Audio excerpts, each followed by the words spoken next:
Hi అండి అందరికీ. Welcome to my YouTube channel DS kitchen vlogs. ఈరోజు మనం మన ఛానల్లో టమాటో కొత్తిమీర చట్నీ ఎలా చేయాలో తెలుసుకుందాం. దోశ ఇడ్లీతో ఈ చట్నీ సూపర్గా ఉంటుంది. ఒక ఉల్లిపాయని, 3 టమాటోలను, 2 పచ్చిమిర్చి, కొద్దిగా కొత్తిమీరను తీసుకోవాలి. వాటన్నింటినీ కట్ చేసుకోవాలి. వీటితో పాటు చిన్న అల్లం ముక్కను కూడా కడిగి పక్కన పెట్టుకోవాలి. వీటిని ఎలాగైనా కట్ చేసుకోవచ్చు.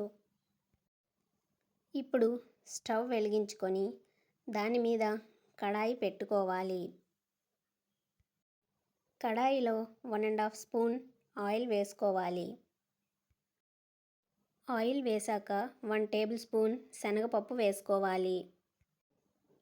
1 టేబుల్ స్పూన్ మినపగుడ్లు వేసుకోవాలి. 1 టేబుల్ స్పూన్ జీలకర్ర వేసుకోవాలి. పచ్చిమిర్చి ముక్కలను వేసుకోవాలి. తర్వాత తరిగిన ఆనియన్స్ వేసుకోవాలి.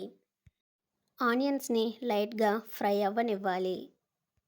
ఆనియన్స్ లైట్గా ఫ్రై అయ్యాక ముందుగా కట్ చేసుకున్న టమాటో ముక్కలను అందులో వేసుకోవాలి.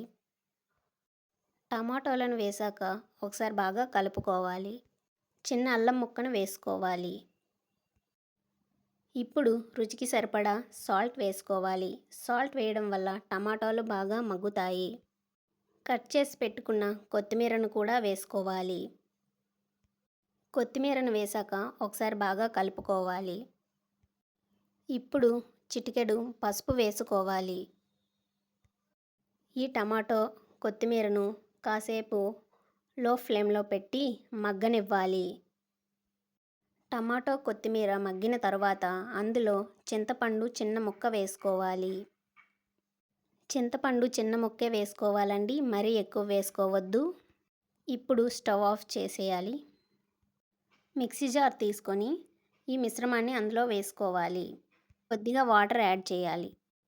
పోపు పెట్టడం కోసం స్టవ్ వెలిగించుకొని దాని మీద కడాయి పెట్టి అందులో కొద్దిగా ఆయిల్ వేసుకోవాలి.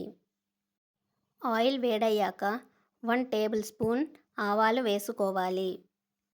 ఆవాలు చిటపటలాడాక 1 టేబుల్ స్పూన్ పోపులు వేసుకోవాలి. 2 ఎండుమిర్చిలను ముక్కలుగా చీల్చి వేసుకోవాలి. అలాగే ఒక రెబ్బ కరివేపాకును తుంచి వేసుకోవాలి. ఒకసారి బాగా కలుపుకొని స్టవ్ ఆఫ్ చేయాలి. ముందుగా మిక్సీ చేసుకున్న చట్నీలోకి ఈ తాలింపును వేసుకోవాలి. ఇప్పుడు ఒకసారి బాగా కలుపుకోవాలి.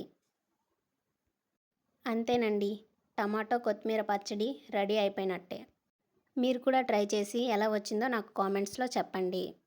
మా ఛానల్ను సబ్స్క్రైబ్ చేసుకోండి. లైక్ చేసి షేర్ చేయండి. Thanks for watching.